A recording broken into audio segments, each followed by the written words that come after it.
कुछ प्रॉपर्टीज़ हैं जो मिसलेनियस के क्वेश्चंस में यूज़ होंगी। सबसे फर्स्ट है how to prove A is a subset of B. तो आप कैसे प्रूव करेंगे कि एक सेट दूसरे सेट का सबसेट है। तो उसके लिए आप फर्स्ट सेट के अंदर कोई आर्बिट्रेरी एलिमेंट एक्स रिप्रेजेंट करिए और ये एक्स ए के अंदर के सारे एलिमेंट्स को रिप्रेजेंट करेगा क्योंकि ये जनरल एलिमेंट है। और अगर एक्स ए को बिलोंग करता है तो आप प्रूव करिए कि एक्स बी के अंदर भी है। और अगर आप ये प्रूव कर पाते हैं कि एक्स बी के अंदर भी है तो इसका मतलब हो गया कि ए के सारे एलिमेंट्स बी के अंदर हैं, यानी कि ए बी का सबसेट हो गया। इसी तरह से जैसे एलिमेंट लिया था उसी तरह से सेट से भी हम इसको प्रूव कर सकते हैं। ए का कोई सबसेट कंसिडर करिए एक्स, तो X is a subset of A. और अगर एक्स ए का सबसेट है तो गिवन इन्फॉर्मेशन से प्रूव करिए कि एक्स बी का भी सबसेट है, तो ए बी का सबसेट हो जाएगा। ये कैसे प्रूव करेंगे कि दो सेट्स इक्वल हैं? उसके लिए दोनों एक दूसरे के सबसेट होने चाहिए और दोनों एक दूसरे के सबसेट तभी हो सकते हैं जब वो दोनों इक्वल हो।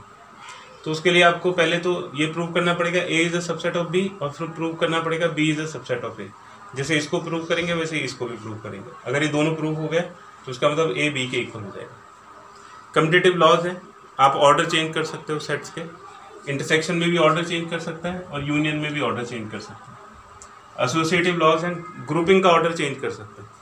जैसे इंटरसेक्शन में पहले बी और सी को ग्रुप किया फिर ए और बी को ग्रुप किया, तो ग्रुपिंग का ऑर्डर चेंज किया जा सकता है। ऐसे ही यूनियन में भी किया जा सकता है। डिस्ट्रीब्यूटिव लॉज, इंटरसेक्शन यूनियन के ऊपर डिस्ट्रीब्यूट होता है, तो जैसे ए इंटरसेक्शन बी फिर यूनियन ए इंटरसेक्शन सी, और ऐसे यूनियन भी इंटरसेक्शन के ऊपर डिस्ट्रीब्यूट होता है, तो A union B intersection A union C के इक्वल हो जाएगा। ये देखिए ये सबसेट की प्रॉपर्टी है, ये वेन डायग्राम बनाया हुआ है, x is a subset of Y. ये बड़ी ऑब्वियस प्रॉपर्टी है, आप इसको ऐसे ही सोच सकते हैं। अगर एक्स वाई के अंदर है, एक्स वाई का सबसेट है, तो इसका यूनियन करोगे तो बड़े वाला सेट आ जाएगा और इंटरसेक्शन करोगे तो छोटे वाला सेट आ जाएगा। क्वेश्चंस के बीच में आपको ये ध्यान रखना है कि ए इंटरसेक्शन भी ए के अंदर होता है और बी के अंदर भी होता है। ए इंटरसेक्शन भी दोनों के अंदर होता है, यानी कि वो ए का भी सबसेट है और बी का भी सबसेट है। और ए यूनियन बी का पार्ट है, तो A is a subset of A union B, और बी भी ए यूनियन बी का पार्ट है, तो B is a subset of A union B. तो इसमें ये वाली प्रॉपर्टीज आप तभी लगा सकते हैं जब ये पता हो कि कौन किसका सबसेट है। ऐसे ही ए माइनस बी, इसमें वो एलिमेंट आते हैं जो ए के अंदर होते हैं और बी के अंदर नहीं होते हैं, तो इसलिए इसको ए एंड नॉट बी बोलते हैं। ए and for intersection and not B मतलब बी कॉम्प्लीमेंट। पावर सेट की प्रॉपर्टी होती है, पावर सेट के अंदर सबसेट्स होते हैं। अगर पावर सेट का कोई एलिमेंट लोगे तो उसका मतलब है वो उस सेट का सबसेट होगा, क्योंकि पावर सेट सबसेट से ही बनता है। तो इसके अंदर से अगर कोई एलिमेंट निकालोगे तो वो ए सेट का सबसेट हो जाएगा। और फिर डी मॉर्गन्स लॉज है, यूनियन का कॉम्प्लीमेंट करोगे तो इंटरसेक्शन आएगा, इंटरसेक्शन का कॉम्प्लीमेंट करोगे तो यूनियन आएगा, और कॉम्प्लीमेंट ए और बी दोनों पे डिस्ट्रीब्यूट हो जाएगा। यानी कि A union B whole complement, A complement intersection B complement, और A intersection B whole complement is equal to A complement union B complement. तो अलग अलग क्वेश्चंस में ये प्रॉपर्टीज यूज होंगी, ये बड़ी इंपॉर्टेंट प्रॉपर्टी है। तो मिसलेनियस के क्वेश्चंस में इन सब का यूज होगा, फिर देखेंगे मिसलेनियस के क्वेश्चंस कैसे करते हैं इन प्रॉपर्टीज। देखिए मिसलेनियस में पहला क्वेश्चन दिया हुआ है which sets are subsets of one and another. तो ए दिया हुआ है X such that X belongs to R और X square minus 8x plus 12 is equal to 0। B C D की वैल्यू दे रखी। तो हम इसको सॉल्व करेंगे इस वाली क्वाड्रेटिक इक्वेशन को, X square minus 8x plus 12 is equal to 0। तो एक्स की दो वैल्यूज आ जाएंगी 6 और 2, तो हमारे पास ए सेट भी होगा। अब सब सेट के लिए हमें देखना होता है कि अगर ये वाले एलिमेंट्स किसी दूसरे सेट के अंदर होंगे सारे एलिमेंट्स, तो ये उसका सबसेट हो जाएगा। तो बारी बारी से देखते हैं, पहले देखते हैं कि ए के सारे एलिमेंट्स किसके अंदर हैं, फिर बी के देखेंगे। तो ये 2,6 इसके अंदर है, इसलिए ए बी का सेट हो गया। 2,6 इसके अंदर भी है तो सी का सबसेट हो गया। 2,6 इसके अंदर नहीं है तो डी का सबसेट नहीं है। फिर बी को देखें, 2, 4, 6 सी के अंदर है तो बी सी का सबसेट हो गया। ये डी के अंदर नहीं है, ए के अंदर भी नहीं है। फिर डी को देखें, डी में तो ए की एलिमेंट है 6 और वो इन तीनों के अंदर है, तो डी ए का भी सबसेट हुआ, डी बी का भी सबसेट हुआ और डी सी का भी सबसेट हुआ। क्वेश्चन नंबर 2, इसमें ट्रू फॉल्स बताना है और फिर अगर ट्रू है तो उसको प्रूव करना है, फॉल्स है तो उसका एक एग्जाम्पल देना है। तो देखिए एक्स ए को बिलोंग करता है और ए बी को बिलोंग करता है, तो एक्स बी को बिलोंग करेगा, इसको हमें सोचना है। तो एक्स एक एलिमेंट है, इसको हमने 1 सपोज कर लिया। अब ये जो ए है वो उसके अंदर x होगा, तो इसलिए हमें ये 1 इसके अंदर रखना है। तो a हमने सपोज कर लिया 1 2, और ये जो पूरा सेट a है ये b का एलिमेंट है, b का एलिमेंट है a, तो b के अंदर हमने इस पूरे सेट को रख दिया। तो ये b जो सेट है उसके अंदर हमने 3 एलिमेंट ले लिए, 3 1 2, इसको अलग अलग नहीं पढ़ सकते हैं, ये पूरा सेट b का एलिमेंट होगा और ये 4 होगा।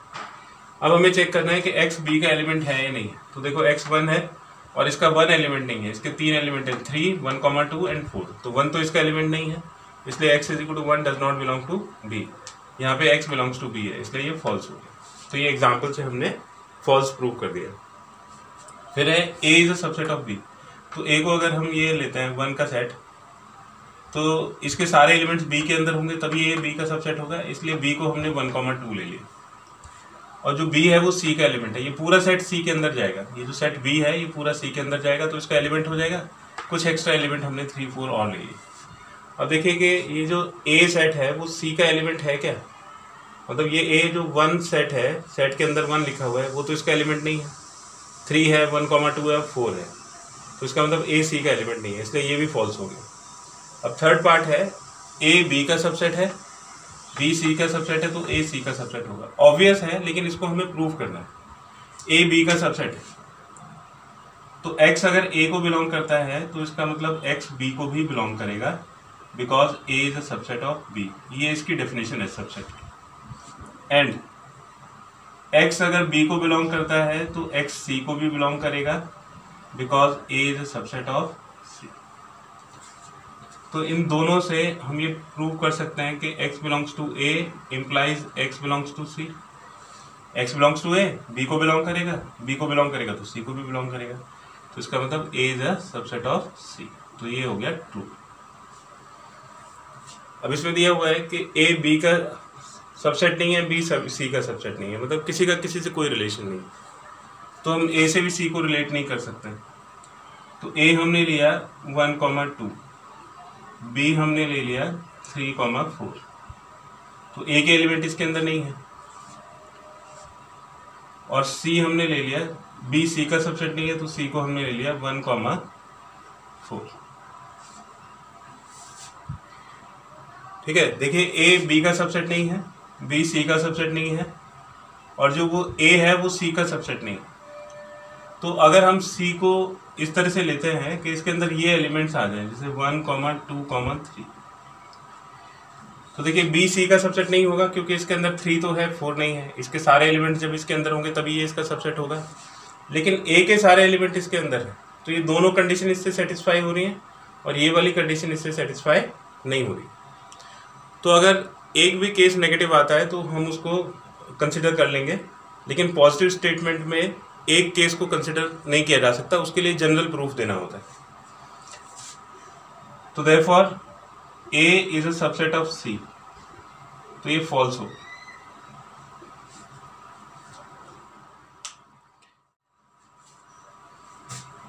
अब इसका देखिए फिफ्थ पार्ट है x belongs to a and a is not a subset of b, then x is an element of b। तो x को हमने 1 सपोज कर लिया, तो x अगर 1 होगा तो हम a को 1 2 ले लेंगे,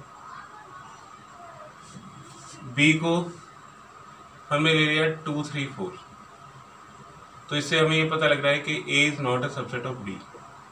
नाउ जो 1 है यानी कि x है वो b को बिलोंग नहीं कर रहा है, तो therefore x does not belong to b, तो इसका भी आंसर हो गया फॉल्स।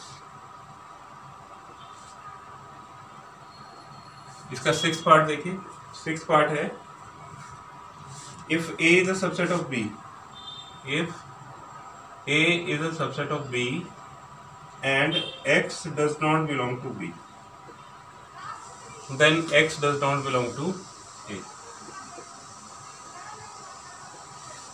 तो देखिए कि x b को बिलोंग नहीं करता है और a b के अंदर है, तो वो a को भी बिलोंग नहीं करेगा क्योंकि a b का सबसेट है। लेकिन इसको वेरीफाई कैसे करेंगे कि x a को बिलोंग नहीं करेगा। देखिए a b का सबसेट है, a b का सबसेट है और x b को बिलोंग नहीं करता है, तो x b के बाहर कहीं पे होगा इस यूनिवर्सल सेट के अंदर, x अगर b को बिलोंग नहीं करता है तो इससे हम लिख सकते हैं कि x a को भी बिलोंग नहीं करता है। क्यों नहीं करता? Because a is a subset of b, क्योंकि a के सारे एलिमेंट्स तो b के अंदर होंगे, तो जो b के अंदर ही नहीं है वो a के अंदर कैसे हो सकता है? ये वेन डायग्राम से बड़े आसानी से आप समझ सकते हो कि a b का सबसेट है और x इसके बाहर है, तो x अगर b के बाहर है तो वो a के अंदर भी नहीं हो सकता है, तो ये ट्रू होगी।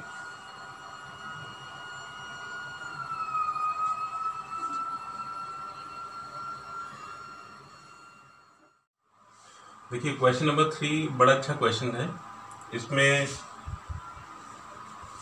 गिवन है कि A union B A union C के equal, A B C sets दिए हुए हैं, A union B A union C के इक्वल है और A intersection B A intersection C के इक्वल, और हमें शो करना है कि बी सी के इक्वल।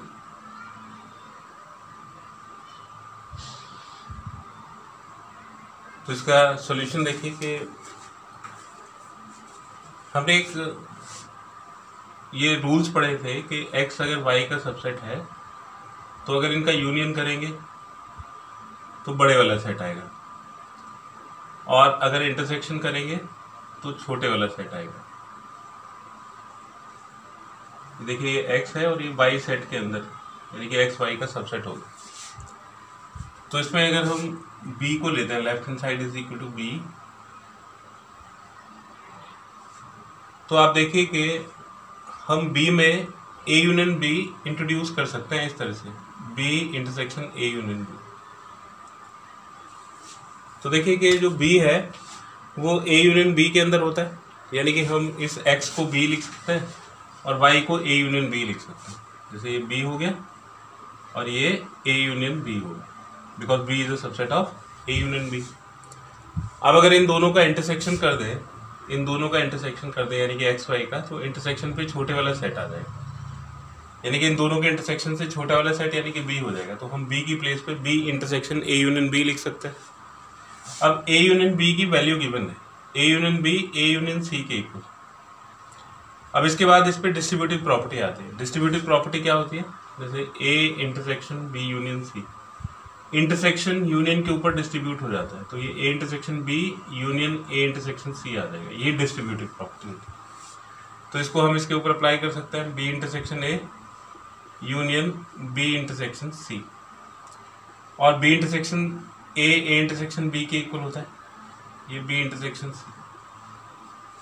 तो A intersection B union B intersection C, ये बी की वैल्यू होगी। बिल्कुल इसी तरह से हम राइट हैंड साइड की वैल्यू निकाल सकते हैं।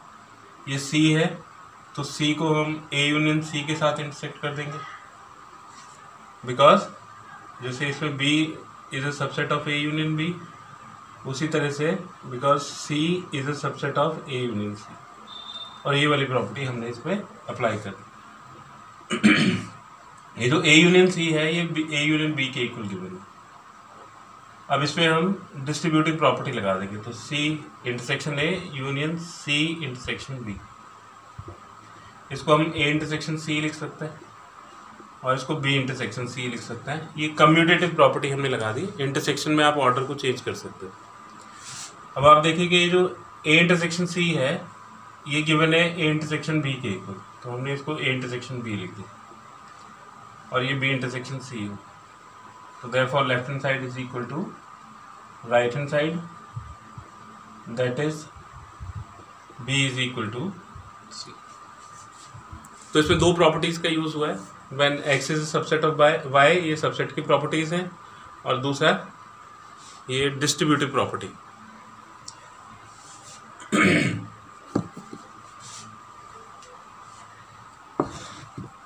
Therefore left hand side is equal to right hand side, implies B is equal to C। देखिए बेटे फोर्थ क्वेश्चन है, इसमें ये चार कंडीशंस हैं, इनको इक्विवेलेंट प्रूव करना है। तो पहली कंडीशन, अगर A B का सबसेट है तो इसकी डेफिनेशन होती है कि for all x belongs to A, x belongs to B also. अब दूसरी कंडीशन देखिए, अगर A माइनस बी फाई के इक्वल है, तो हमने ये कंसिडर कर लिया कि let x belongs to a minus B, कोई आर्बिट्री एलिमेंट हमने x ले लिया, तो इसकी डेफिनेशन है x belongs to a and x does not belong to b। इसको हमने फर्स्ट रिलेशन लिख दिया। अब देखिए x अगर a माइनस बी को बिलोंग करेगा तो x फाई को बिलोंग भी करेगा। क्यों करेगा? क्योंकि a माइनस बी फाई के इक्वल है। अगर x फाई को बिलोंग करता है तो इसका मतलब x कुछ होगा ही नहीं, क्योंकि फाई के अंदर तो कोई एलिमेंट होता नहीं है, तो x ऐसा पॉसिबल नहीं है। अगर x ऐसा पॉसिबल नहीं होगा तो इसकी ऑपोजिट कंडीशन लेते हैं। ये कहता है कि x अगर a को बिलोंग करेगा तो x b को बिलोंग नहीं करेगा। इसका मतलब x अगर a को बिलोंग करेगा तो x b को भी बिलोंग करेगा। x belongs to a then x belongs to b also. तो इसका मतलब हो गया x belongs to a implies x belongs to b। तो इस वाले स्टेटमेंट का भी वही मतलब है, इस वाले स्टेटमेंट का भी वही मतलब है। अब ये देखिए थर्ड देखिए कि x अगर a को बिलोंग करेगा, अब हमें ये प्रूव करना है कि a union b is equal to b। इसकी हेल्प लेके हम इसके इक्विवेलेंट उसको प्रूव करेंगे। तो x बिलोंग्स टू a से स्टार्ट करते हैं। अगर कोई एलिमेंट a के अंदर है तो क्या वो a यूनियन b के अंदर नहीं होगा? होगा, क्योंकि जो a है वो a यूनियन b का सबसेट है। a is a subset of a union b। तो जो एलिमेंट a के अंदर है वो एलिमेंट a यूनियन b के अंदर भी होगा, क्योंकि यही सबसेट की डेफिनेशन है। और अगर a यूनियन b के अंदर है तो b के अंदर भी होगा, क्योंकि क्वेश्चन में दिया हुआ है कि a यूनियन b के इक्वल है। तो इससे भी वही रिजल्ट आ गया, x belongs to a implies x belongs to b। इसमें हमने थर्ड कंडीशन को यूज करा है, a यूनियन b के इक्वल है। तो देखिए बेटा इसका लास्ट पार्ट है फोर्थ। अगर x a को बिलोंग करता है तो x a इंटरसेक्शन b को बिलोंग करेगा। क्यों करेगा? Because a is equal to a intersection b। x अगर a इंटरसेक्शन b को बिलोंग करता है तो x belongs to a and x belongs to b। इसका मतलब x बिलोंग्स टू b, क्योंकि इसमें भी x बिलोंग्स टू b है तो हम x बिलोंग्स b को अकेले भी लिख सकते हैं। तो देखिए चारों का, इसका भी, इसकी तो डेफिनेशन ही है ये, इसका भी यही मतलब है x belongs to a implies x belongs to b। इसका भी यही मतलब है x belongs to a implies x belongs to b, और इसका भी यही मतलब है x belongs to a implies x belongs to b। तो therefore all the four conditions are equivalent. तो ये चारों कंडीशन इक्विवेलेंट है।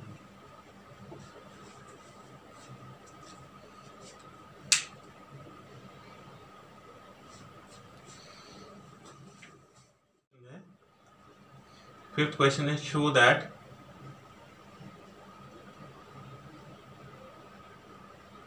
A is a subset of B. If A is a subset of B, then C minus B is a subset of C minus। देखिए इसको prove करना है। Condition दी हुई है कि अगर A B को सबसेट है तो C minus B C minus A का सबसेट होगा। तो सबसेट की डेफिनेशन क्या होती है? देखिए अगर हमें प्रूव करना है कि A is a subset of B, तो हमें प्रूव करना पड़ेगा x belongs to a implies x belongs to b। यानी कि इसका एक जनरल एलिमेंट लेंगे और जो भी कंडीशंस दी हुई हैं उसके अकॉर्डिंग इसको इसके अंदर प्रूव कर देंगे। तो इसका मतलब हो जाएगा कि a के सारे एलिमेंट्स b के अंदर है।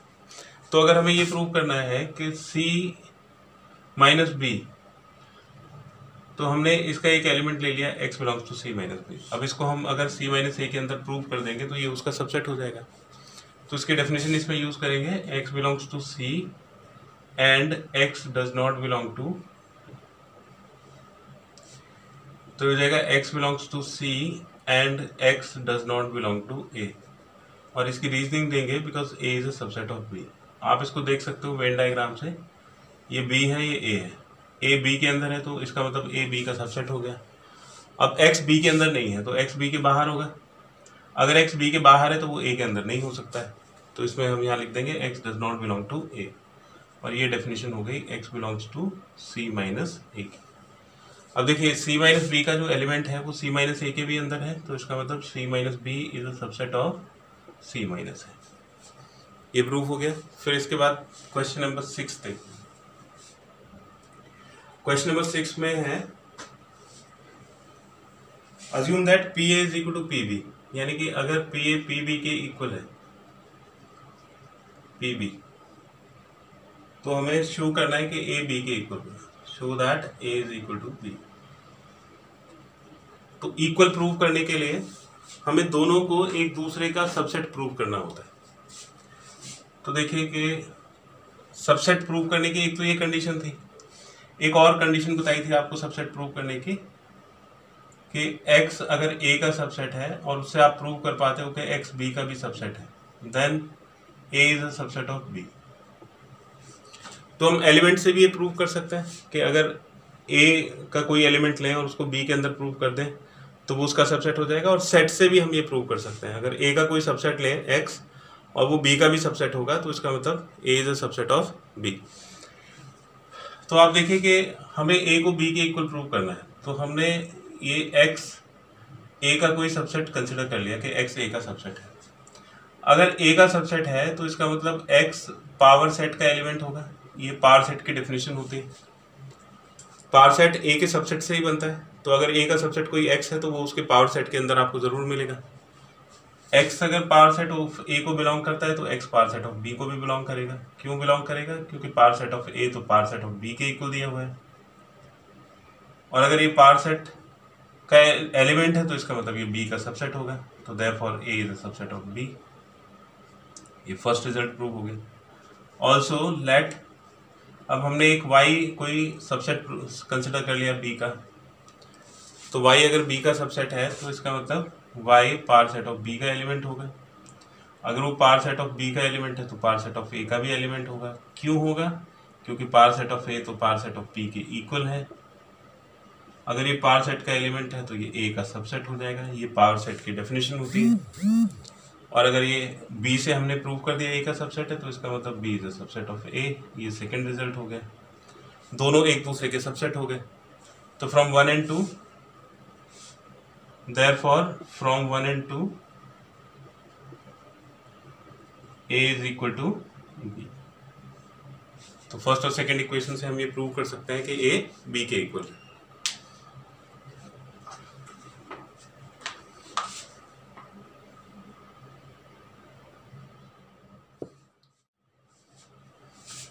क्वेश्चन नंबर 7 है, is it true that for any sets a and b, for any sets a and b, power set of a union b is equal to power set of a union power set of b is equal to power set of a union b। Justify your answer.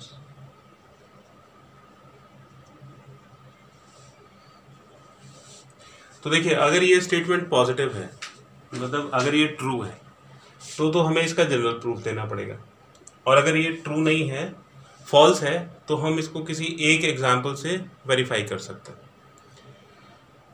तो आप देखिए कि P A union B, तो ए और B का power set बना के union करना है और इसमें यूनियन निकाल के फिर पावर सेट उसका निकालना है। तो हम एक एग्जाम्पल से देखते हैं। Let A is equal to 1 2 and B is equal to 2 3। तो इसे हम ए यूनियन बी की कैलकुलेशन कर सकते हैं। तो ए यूनियन बी हो जाएगा 1 2 3। अब देखिए, जो पावर सेट ऑफ ए है उसको बनाते हैं। पावर सेट ऑफ ए हो जाएगा, एक तो 5 सबका सबसेट होता है, फिर एक एक एलिमेंट को लेके सबसेट बना दिया और फिर 1 2। ये पावर सेट ऑफ ए हो गया। ऐसे ही पावर सेट ऑफ बी बनाएंगे। तो पावर सेट ऑफ बी 5 2 3 और ये 2 3। अब इन दोनों का यूनियन कर दीजिए। Power set of A union power set of B, ये हो जाएगा 5 फिर 1 2 का जो सेट है ये दोनों के अंदर है, फिर 3 फिर 1 2 और फिर ये 2 3। यहाँ से हम देखते हैं, therefore number of elements in power set of A union power set of B is equal to 1 2 3 4 5 6। 6 element इसके अंदर होंगे। अब देखिए कि अगर हम number of elements in power set of A union B देखें, तो ए यूनियन बी में 3 एलिमेंट्स हैं, तो इसके जो number of elements in power set of A union B हैं वो 8 होंगे। तो देखिए, इस वाले सेट में 6 एलिमेंट है, उसमें 8 एलिमेंट्स हैं, तो इसका मतलब ये इक्वल तो हो ही नहीं सकता है। तो आप अलग से भी इसका पार सेट निकाल सकते हो, लेकिन उसकी आवश्यकता नहीं है, उसकी ज़रूरत नहीं है, क्योंकि हमें यहीं से ये पता लग गया कि इसमें 6 एलिमेंट्स हैं, और यहाँ से देखते ही हमें पता लग जाएगा कि power set of A union B में 8 एलिमेंट्स। और सेट्स के इक्वल होने की कंडीशन होती है कि उसके एलिमेंट्स भी नंबर में इक्वल होने चाहिए और एलिमेंट्स सेम भी होने चाहिए। तो नंबर ही डिफरेंट है, तो because number of power set of A union power set of B is not equal to number of power set of A union B. ये इक्वल ही है, therefore power set of A union power set of B is not equal to power set of A union. ये question number 7 आपका complete हो गया। तो अगर आपको टाइम बचाना है तो यहाँ पे ए यूनियन बी को कैलकुलेट करने की जरूरत नहीं है, आप सिर्फ नंबर ऑफ एलिमेंट से इसको वेरीफाई कर सकते हैं। क्वेश्चन नंबर 8 है, for any sets A and B show. तो 2 सेट दिए हुए हैं और ये शो करना है। पहला रिजल्ट शो करना है A is equal to A intersection B union A minus B, और दूसरा रिजल्ट प्रूव करना है A union B minus A is equal to A union B. तो आपको जो रूल्स लिखाए थे, जो प्रॉपर्टीज लिखवाई थी, उनका यूज करना है। तो आपको अगर प्रॉपर्टीज याद है तो ये बड़ी आसानी से प्रूव हो जाएगा। राइट हैंड साइड लेता है A intersection B union A minus B. अब इसमें ए माइनस बी की वैल्यू पुट कर देंगे। ए माइनस बी होता है A and for intersection not B, ये आ गया। अब इसमें डिस्ट्रीब्यूटिव प्रॉपर्टी लगा देंगे। तो देखिए जैसे कॉमन लेता है मल्टीप्लिकेशन में, उसी तरह से डिस्ट्रीब्यूटिव प्रॉपर्टी में भी आप कॉमन ले सकते हो। तो इसमें ए इंटरसेक्शन, जैसे ए इंटू कॉमन लेता है वैसे यहाँ पे ए इंटरसेक्शन कॉमन आ जाएगा और ये हो जाएगा बी यूनियन बी कॉम्प्लीमेंट। तो ये डिस्ट्रीब्यूटिव प्रॉपर्टी हम इस तरह से याद करते हैं, इंटरसेक्शन को यूनियन के ऊपर डिस्ट्रीब्यूट करोगे तो ए इंटरसेक्शन बी, फिर union A intersection B complement आ जाएगा।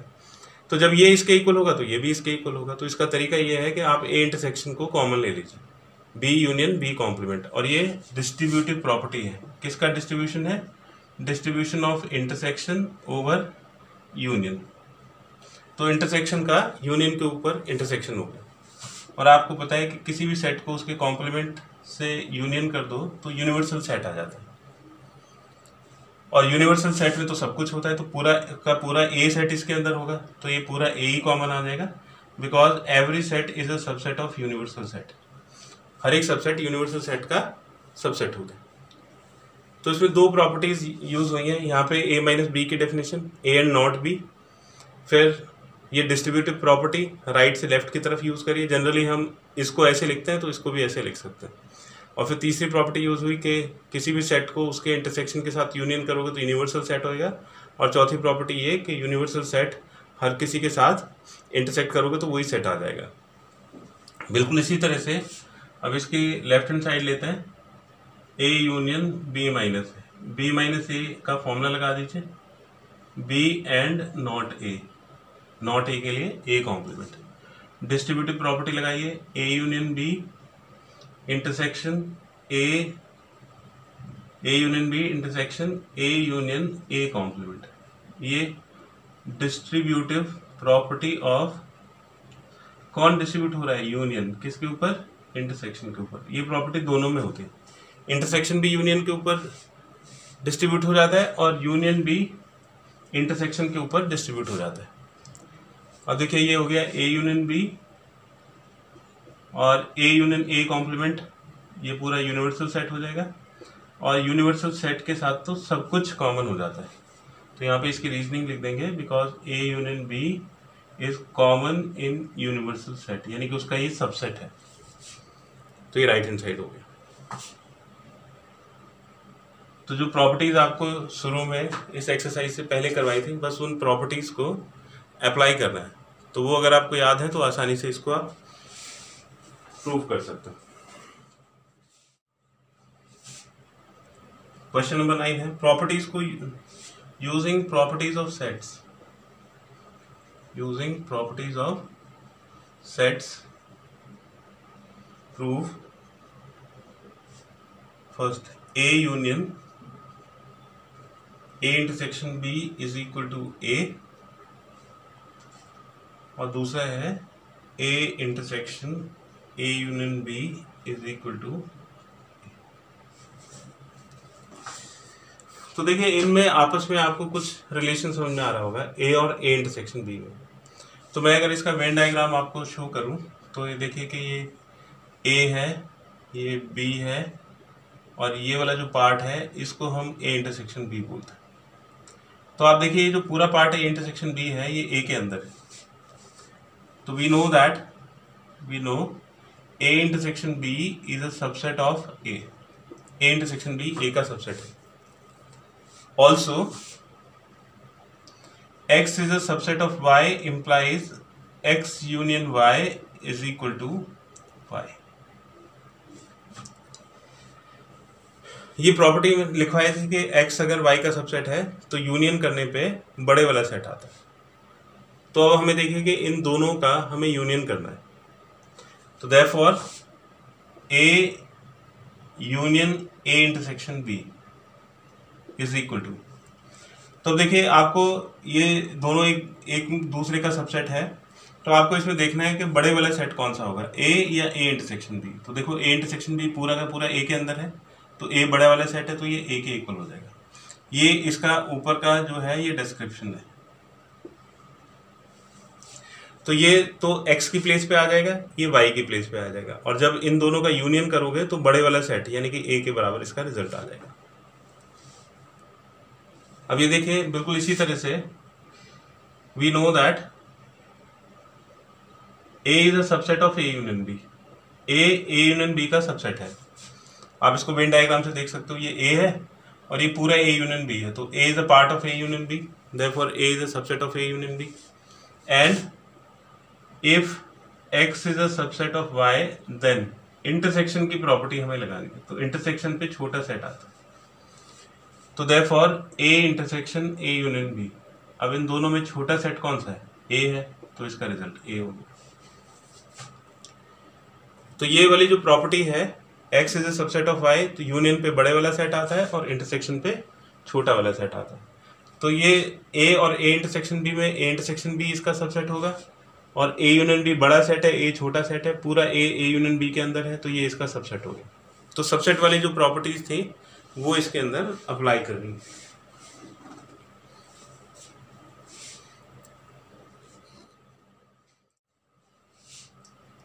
क्वेश्चन नंबर 10 है show that a intersection b is equal to a intersection c need not imply b is equal to c। तो ये कहता है कि इसमें कैंसिलेशन लॉज नहीं लगेंगे। ऐसा नहीं है कि आप ए इंटरसेक्शन से ए इंटरसेक्शन को कैंसिल कर दोगे और बी सी के इक्वल हो जाएगा। तो कहता है कि अगर A intersection B A intersection C के इक्वल है तो बी सी के इक्वल नहीं होगा। तो हम इसको एक एग्जाम्पल से शो कर सकते हैं, क्योंकि ये नेगेटिव स्टेटमेंट है। अगर ये पॉजिटिव स्टेटमेंट होता तो फिर एग्जाम्पल से बात नहीं बनती। तो हमें इसमें क्या करना है, एक ए बी सी तीन सेट ऐसे एज्यूम करने हैं जिसमें A intersection B A intersection C के इक्वल हो और बी सी के इक्वल ना हो। तो ये प्रूव हो जाएगा कि ऐसा ज़रूरी नहीं है कि अगर A intersection B A intersection C के इक्वल है तो बी भी सी के इक्वल होगा। तो आप देखिए कि हम ए को ले लेते हैं 1,2 और बी को ले लेते हैं 2,3। इसका मतलब हो गया कि ए इंटरसेक्शन बी 2 के इक्वल होगा। तो क्योंकि ए इंटरसेक्शन बी 2 के इक्वल है तो ए इंटरसेक्शन सी भी 2 के इक्वल होना चाहिए। And C is equal to, तो सी में भी 2 आना चाहिए, तो ये 2 4 हो गया। तो अगर आप बी ए इंटरसेक्शन सी निकालोगे तो ए इंटरसेक्शन सी 2 के इक्वल हो जाएगा। इन दोनों में 2 कॉमन है। तो here we see that A intersection B is equal to A intersection C. A intersection B A intersection C के इक्वल है, लेकिन बी और सी दोनों इक्वल नहीं है, but B is not equal to C. Therefore A intersection B is equal to A intersection C need not imply B is equal to C. यानी कि अगर A intersection B A intersection C के equal है तो आप ये नहीं बोल सकते हो कि बी भी सी के इक्वल होगा। इसका मतलब ये है कि इंटरसेक्शन और यूनियन में कैंसिलेशन लॉस नहीं लगते। क्वेश्चन नंबर 11 है let A and B two sets if A intersection X is equal to B intersection X is a null set and A union X is equal to B union X for some set X, show that A is equal to B. तो हमें prove करना है कि A B के equal. तो देखिए prove करना है कि ए बी के इक्वल है और उसमें यूनियन और इंटरसेक्शन का यूज करना है। तो आप देखिए कि ए को हम लिख सकते हैं A intersection A union B. क्यों लिख सकता है? Because A is a subset of A union B. तो अगर एक सेट दूसरे का सबसेट होता है तो उसके इंटरसेक्शन पे छोटे वाला सेट आता है। ये प्रॉपर्टी हमने एक्स और वाई के टर्म्स में पढ़ी है। तो A intersection A union B, A intersection A union X, B नहीं है, एक्स इसमें दिया हुआ है, तो हम इसको A is a subset of A union X लिख देंगे। ए यूनियन एक्स की वैल्यू दे रखी है बी यूनियन एक्स के इक्वल, तो ये बी यूनियन एक्स होगा। इसमें डिस्ट्रीब्यूटिव प्रॉपर्टी लगा दीजिए, तो A intersection B union A intersection X, distribution of intersection over union, A intersection B union A intersection X की वैल्यू 5 दे रखी है। 5 में तो कोई एलिमेंट होता नहीं है, तो ये ए इंटरसेक्शन बी के इक्वल ही रहेगा। तो ए की वैल्यू ए इंटरसेक्शन बी के इक्वल आ गई। बिल्कुल इसी तरह से बी के लिए भी प्रूव करेंगे। Also B is equal to B intersection B union X, because B is a subset of B union X. तो ये जो बी यूनियन एक्स है इसको हम ए यूनियन एक्स लिख सकते हैं, क्योंकि क्वेश्चन में दिया हुआ है कि B union X A union X के इक्वल है। अब इस पर डिस्ट्रीब्यूटिव प्रॉपर्टी लगा देंगे, तो B intersection A union B intersection X, तो बी इंटरसेक्शन ए को ए इंटरसेक्शन बी लिख सकते हैं, और ये नल सेट है तो ये ए इंटरसेक्शन बी के इक्वल होगा। तो from 1 and 2, therefore from 1 and 2 A is equal to A intersection B is equal to B. This implies A is equal to B. तो सीधा आपको बस ये समझना है कि प्रॉपर्टीज का एप्लीकेशन कैसे करना है। तो इसमें जो हमने प्रॉपर्टी यूज करी है वो ये करी है कि x अगर y का सबसेट है तो इसका मतलब है कि x इंटरसेक्शन y तो x के इक्वल होगा और x यूनियन y y के इक्वल होगा। तो जब भी आपको ऐसे सेट्स मिलते हैं जिसमें आप ये डिसाइड कर सको कि एक सेट दूसरे सेट का सबसेट है, तो उसका इंटरसेक्शन और यूनियन हम कैलकुलेट कर सकते हैं। और ये बड़ा ऑब्वियस है कि एक सेट अगर दूसरे सेट के अंदर है तो यूनियन पे बड़े वाला सेट आएगा और इंटरसेक्शन करने पे छोटे वाला सेट आएगा।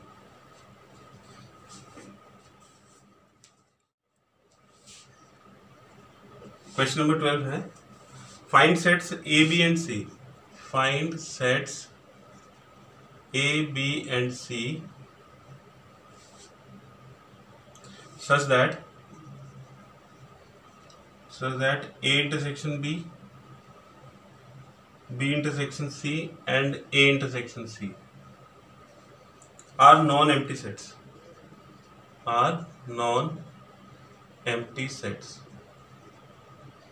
and A intersection B intersection C is equal to 5। तो देखिए हमें ऐसे सेट्स के एग्जाम्पल देने हैं कि अगर दो दो का इंटरसेक्शन करोगे तो उसमें कुछ ना कुछ एलिमेंट आएगा, यानी कि वो नॉन एम्प्टी होगा, और अगर तीनों का इंटरसेक्शन करोगे तो वो एक नल सेट होगा, यानी कि उसमें कुछ भी नहीं आएगा। तो हमने ये सपोज किया let A is equal to 1,2 and B is equal to 2,3। तो ये ध्यान रख रहे हैं कि इसके इंटरसेक्शन में कुछ ना कुछ कॉमन होना चाहिए। और फिर सी हमने लिख दिया 1,3। सी को लेते हुए ये ध्यान रखना है कि एक एलिमेंट इसके साथ होना चाहिए, एक एलिमेंट इसके साथ होना चाहिए। तो इससे क्या होगा कि ये दोनों के साथ इंटरसेक्शन पे कुछ ना कुछ देगा। तो देयरफॉर ए इंटरसेक्शन बी की वैल्यू निकालिए, ये 2 आ गया। फिर बी इंटरसेक्शन सी की वैल्यू निकालिए, ये 3 आ गया। फिर ए इंटरसेक्शन सी की वैल्यू निकालिए, ये 1 आ गया। ठीक है, तो इसका मतलब क्या हुआ, this implies A intersection B, B intersection C, A intersection C are non-empty sets. तो ये non-empty sets है. And A intersection B intersection C निकालो. तो A intersection B की वैल्यू 2 हो गई और C हो गया 1,3. तो देखो A इंटरसेक्शन B की वैल्यू 2 और C हो गया 1,3 और इसमें कुछ भी कॉमन नहीं है तो ये नल सेट होगी. तो therefore A intersection B intersection C is a null set. तो हमारा आंसर हो गया A इज इक्वल टू 1,2. और क्योंकि ये एक एग्जाम्पल है तो ऐसे बहुत सारे एग्जाम्पल बन सकते हैं. जैसे मैंने ये एलिमेंट लिए हैं, आप इसको इनफाइनाइट वेज में प्रूव कर सकते हैं.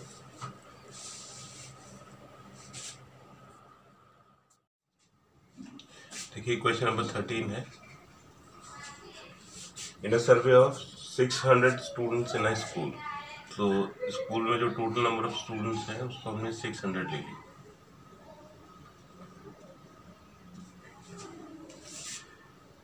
One 150 students were found to be taking tea. तो ए सेट को हमने टी कंसिडर कर लिया तो एन ए हो गया 150. इस तरह से जो कॉफ़ी लेते हैं उसको हमने बी कंसिडर कर लिया और एन बी हो गया 225. 100 were taking both tea and coffee. तो ए इंटरसेक्शन बी 100 हो गया. Find how many students were taking neither tea nor coffee. तो नीदर टी नॉर कॉफ़ी पूछा है तो not A and not B. तो देखिए number of elements in A complement intersection B complement, ये होता है एन ए यूनियन बी का whole complement. And n A union B whole complement is what? Number of elements in universal set minus number of elements in A union B. तो हमें A union B की value calculate करनी पड़ेगी और A union B का formula होता है N U minus N A union B का formula N A plus N B minus N A intersection B. इन सभी की वैल्यूज हमारे पास है. ये 600, फिर एन ए 150, एन बी 225 और N A intersection B 100.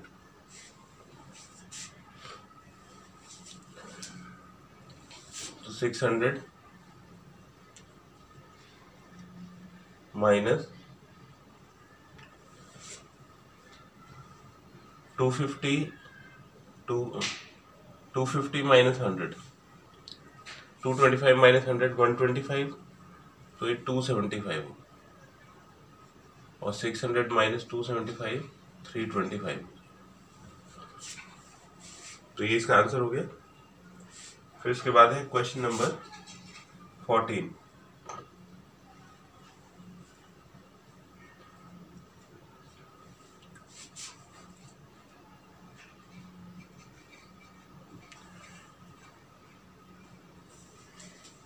Question number 14 है. In a group of students 100 students know Hindi. तो NH ले लेते हैं. 150 know English, NE 50 and 25 know both. तो H इंटरसेक्शन E हो जाएगा 25. Each of the students knows either Hindi और इंग्लिश. यानी कि N universal set is equal to N H union E. How many students are there in the group. तो group में कितने students हैं? NU या NH यूनियन E पूछा है. तो NH यूनियन E का फॉर्मूला हो गया NH plus NE minus NH intersection E. तो NH की वैल्यू हो गई 100 प्लस NE 50 माइनस 25. तो इसका आंसर हो जाएगा 125.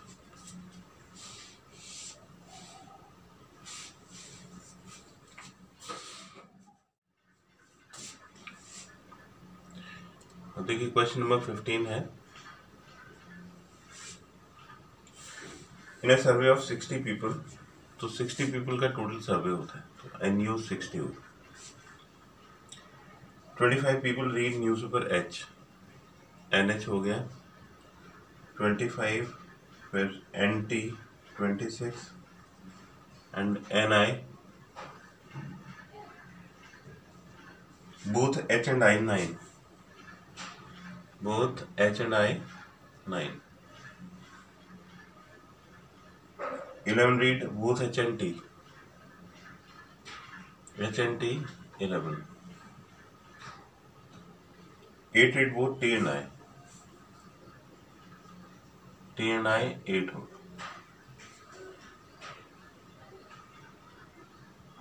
3 read all the 3 newspapers, H intersection T intersection I, ये 3 होगी।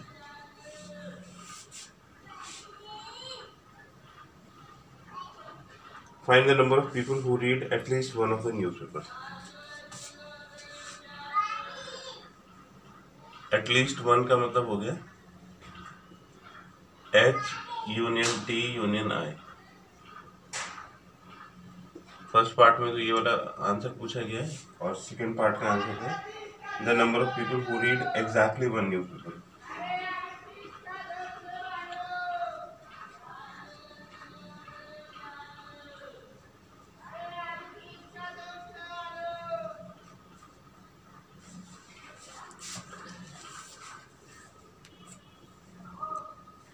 तो देखिए इस इंफॉर्मेशन से हम इसका वेन डायग्राम बना सकते हैं।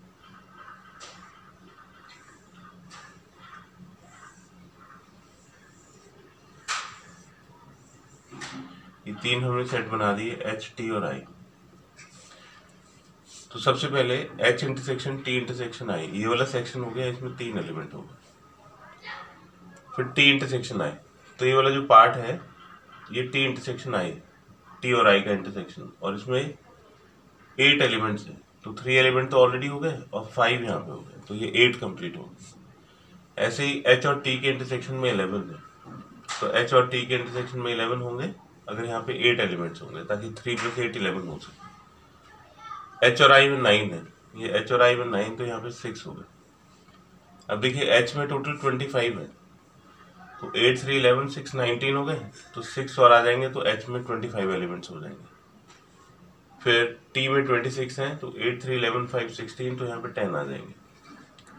और आई में 26 है, तो 6 3 9 5 14 और ये 12, तो 26 हो गए। और टोटल 60 स्टूडेंट्स हैं, तो 6 8 14 10 24 30 33 38 40 50, तो टोटल 50 हो गया, तो इसमें आ गया 10।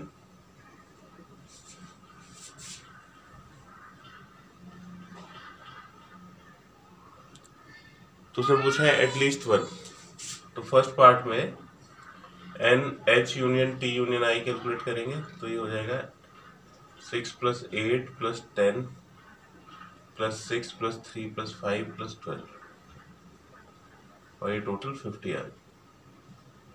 फिर इसके सेकेंड पार्ट में पूछा है एग्जैक्टली वन न्यूज़पेपर, तो एग्जैक्टली वन में एक तो ओनली एच आएगा प्लस ओनली टी आएगा और ओनली आई आएगा। तो ये ओनली एच में तो 6 एलिमेंट हो गए, फिर ओनली टी में ये 10 एलिमेंट हो गए, और ओनली आई में ये 12 एलिमेंट हो गए, तो इसमें total 28।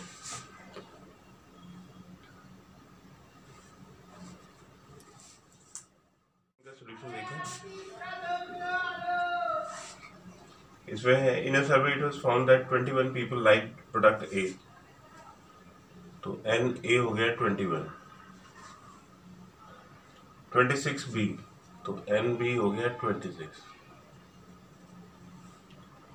And 29 like product C, n C हो गया 29।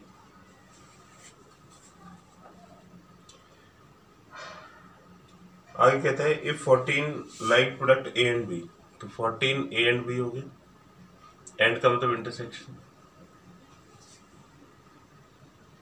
12 C and A,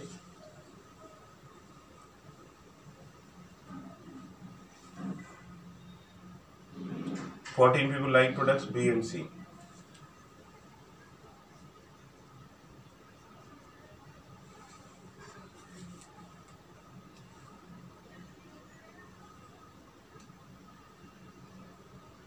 Eight liked all the three products. तो तीनों का इंटरसेक्शन, जो तीनों प्रोडक्ट को लाइक करते हैं वो 8 होगा.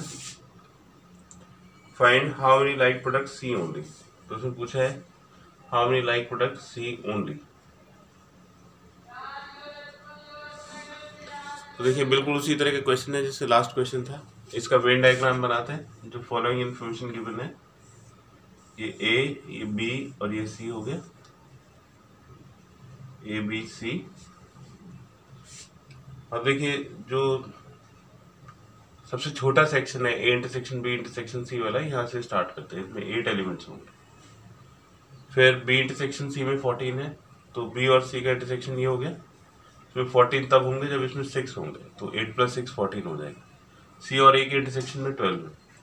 ये वाला जो पार्ट है ये सी और ए का इंटरसेक्शन हो गया, तो इसमें 4 एलिमेंट्स और आएंगे. ए इंटरसेक्शन बी 14 है, तो 8 यहाँ पे है ऑलरेडी, तो ये 6 हो जाएगा.